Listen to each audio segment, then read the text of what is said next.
Hello, welcome to Escape the Box Piano, it's Dan here. Okay, so here's where we left off. 2 packs of Lego in, and so far we have this. It's not much to look at, but I guess this is probably the side, one on the sides of the piano, and if I were to make a bet, then this bit here, this spindle with these lugs on it, clearly there's a motor attached to it, so it's going to spin round.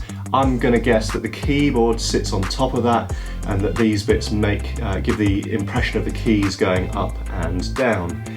Over here we've got some sort of, I think it's like a light sensor, so it'd be interesting to see what that does. And then over here the battery box, and if I am right, and that's the front of the piano, and then this is going to be sort of taper towards the back. It'd be interesting to see how they make this accessible to kind of take in and out. Maybe, I guess the top can just be accessible and you can get in there, because clearly you're going to want to change the batteries from time to time. Anyway, 2 packs of Lego down, 18 to go. You ready? Deep breath.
think we're about halfway through this build now. I'm 10 packs in. It's taken me roughly 20 minutes per pack to get through this build. I have no idea whether that's good or bad. It kind of feels as fast as I could be going. So 200 minutes or 3 hours, 20 minutes of solid Lego building. And honestly, the detail on this thing is absolutely phenomenal. I absolutely love it. Things that I find really impressive are the way that they've got the sound, the soundboard here, and an attempt to kind of model what would be the cast iron frame.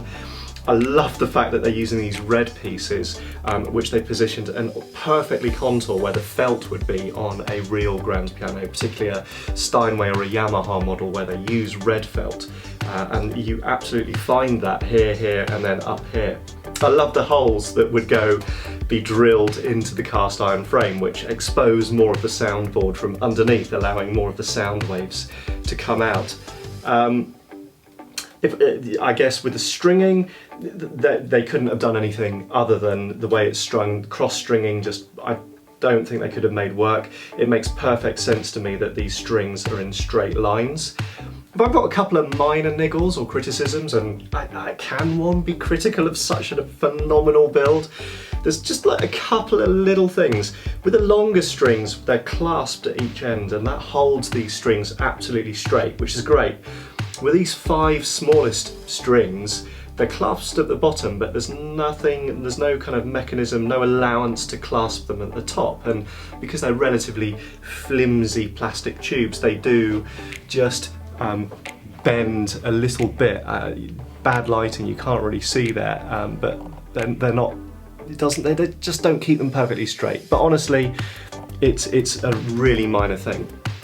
The other thing I think would be this door here. Now, obviously we need a door. This is great. This is perfect. This is where we access the battery compartment to pull that out, which is perfect. But given how solid everything is in this build, I had to double check the instructions with this.